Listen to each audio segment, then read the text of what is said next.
Hi everyone, thank you for watching. My name is Shanae Hobson and I am the First Nations Curator here at Bendigo Art Gallery. I'd like to begin today by acknowledging the First Nations people of the land that I'm standing on, the Dja Dja peoples of the Kulin Nation.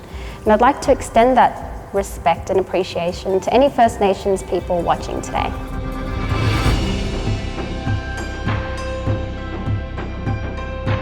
Piinpi is a Kukuyawa word from my great-grandmother's language, and it's a word that we use on the east coast of Cape York Peninsula to describe seasonal changes across the landscape. For many of the designers and artists in this exhibition, knowledge of the land and seasons is culturally important, and it's depicted in a lot of their garments and woven material and textile prints. The exhibition is intended to take audiences on a journey across country. And what we've done is we've based the exhibition thematically of 4 Kukuyawa seasons. Come and take a look at this fabulous exhibition with me. When you enter Piinpi, the first garments that you see are by artist and designer Lynelle Young. This particular garment really encapsulates a lot of what the exhibition is about. The work is titled Yaraga, and it means spring in Wiradjuri language. Young was inspired to create this work from the native bottle brushes. So you can see her use of red and green, which represents the beautiful leaves, and the emu feathers, which are adorned across the mannequin's hands. Lynelle is a Gunai, Wiradjuri, Yoriora and Gunditjmara fashion designer based in Melbourne. Born in 1995, Young comes from a long line of artists and storytellers. In this particular collection, she's honouring her ancestral connections to her traditional country in Southeast Australia. In this garment, we see Young's distinct design approach through the direct application of paint to fabric. Connecting to her ancestors through ancient mark-making techniques, Young experiments with ideas of materiality and construction to connect her work to her saltwater country. Draped across the front of the garment is mesh, used to symbolise fishnets for hunting and collecting bush food. Visually, the garment emulates the colours of the sea. Shades of blue, white and black are fused, creating movement and imitating the rippling effects of crashing waves across the ocean. Honouring her ancestral connections to the Gunai peoples of East Gippsland region, this particular garment was made as a response to the bushfires which took place. The work symbolises the importance of taura, which means fire in Gunai language, and its usage for Indigenous peoples both historically and culturally today. Through her garment, Young articulates her abiding links with her ancestral lands and the importance of storytelling through fashion. For Young, painting and creating is an act of worship. It is spiritual and ceremonial, honouring the sacred storytelling and passing down of gifts and connecting to her ancestors on a deeper level. Kayaman is the season of fire and smoke. This particular section of the exhibition really showcases the fibre practices of women living and working in remote Australia. For Yolngu master weavers Mary, Yvonne and Margaret from the community of Ramingining, fibre art is inherently tied to other important customary practices such as collecting bush foods and bush dyes from country.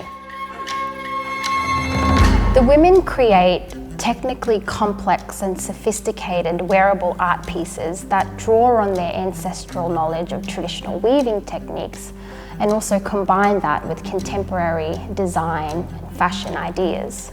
Embracing the visual language of pop culture, Margaret Raru's Madonna Bathi and Madonna Bra were inspired by the queen of 1980s pop, Madonna.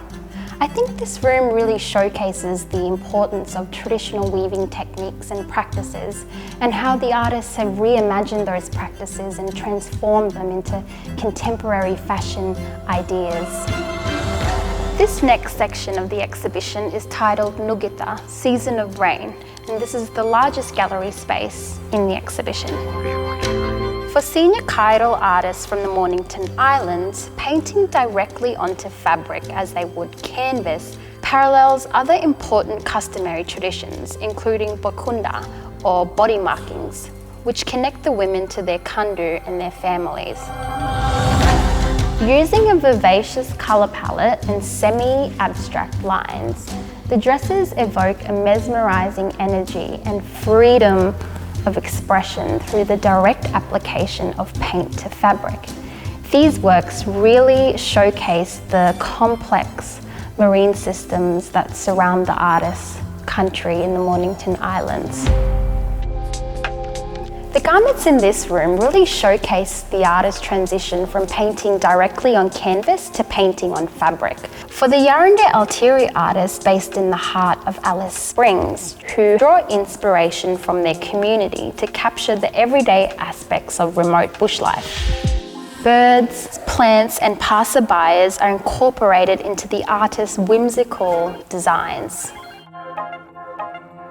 Grace Lee is a multicultural artist based in Cairns. Grace has a history of fashion and design, having studied at RMIT and majored in fashion. Her practices explore traditional techniques through a contemporary fashion and art context. Here we have her beautiful body sculptures. Grace was taught to weave by artist Uncle Ken Thaide, who taught her the traditional prawn weaving techniques from the Torres Strait Islands. And the prawn weaving is most commonly used for making children's play objects and decorative ornaments.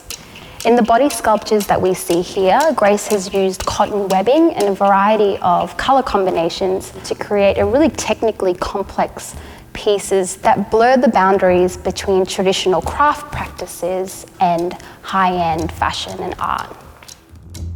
Hibiscus Sunrise is a hand-painted garment that details the native hibiscus flower. Grace was inspired by photographs from her grandmother's wedding day.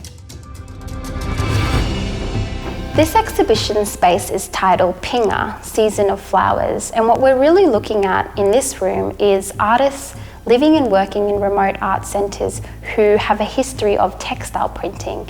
The Butborough Women's Centre in Maningrida are known for translating traditional designs for bark and weaving directly onto fabric, have been textile printing since 1988. Their prints are vibrant and intricate interpretations of the landscape and stories from country. Similarly for Gumba Gumba, senior women from Hopevale Arts and Cultural Centre, popular bush foods and plants are reoccurring motifs in their designs. We've used Esme Bowen's Buthaya Bush Lady Apples garment for the floral wall print that you see on the back to emphasise the production of textile but also the importance of fabric printing for artists living and working on their traditional homelands. Jan Griffith's water lily dress features hand block prints of the water lily flower. The work depicts the story of Jan's grandmother Dina, who as a young girl would visit the Wirrabang, Billabong to collect the water lily flower roots as well as mussels for bush tucker. This particular room is called Pitcha Pitcha, and that refers to the cool season. What we really wanted to look at in this particular display is artists who have been working with recycled materials and materials found from country to really showcase the importance of slow fashion and sustainability that a lot of First Nations designers use throughout their practice. Established in 2005, the Anandaliakwa Arts Centre based on Groot Island is a place for thriving arts collaborations and community-fostered initiatives. Working closely with the local land management rangers, the artists utilised discarded ocean debris such as abandoned fishing nets and rubbish to create wearable art and considered fashion pieces such as baskets, dilly bags and recycled silk-dyed garments. Traditionally, the dilly bags would be worn around the front of the neck or around the head. So for this particular exhibition, we wanted to ensure that we showcase the works as they would be worn on country. Dilly bags are often used for collecting bush foods and also worn in traditional ceremonies.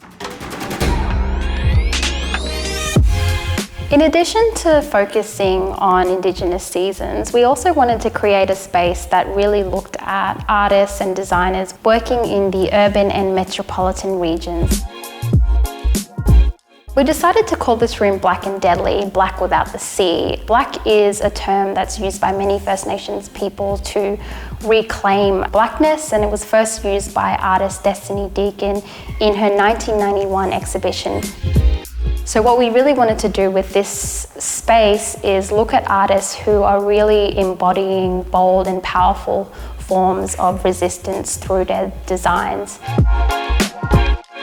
Tegan Calishaw's Deadly Queen jumpsuit really is the embodiment of Black empowerment through fashion. Tegan is a Bardi artist who grew up between Perth and Darwin, and through her work she's really been able to build a platform that inspires the next generation of Indigenous youth. You can see with this particular work, she's got the deadly symbol written on the back. And deadly is really a term that we use to describe something that's super awesome or great. So to be able to wear Tegan's designs is really empowering. We worked closely with designer and curator Shannon Brett, and Shannon is based in Brisbane, and she created a collection of works titled Femi Gem, and the works really look at Black sexuality and female empowerment through fashion. All of her garments are hand painted and hand sewn by Brett, so it's really exciting that we get to be able to showcase her works to you for the first time. The garments in this room illustrate the ongoing resilience of Indigenous artists and designers whose collections go beyond the idea of fashion for beauty to reinforce powerful messages of Indigenous presence and visibility within the colonial landscape.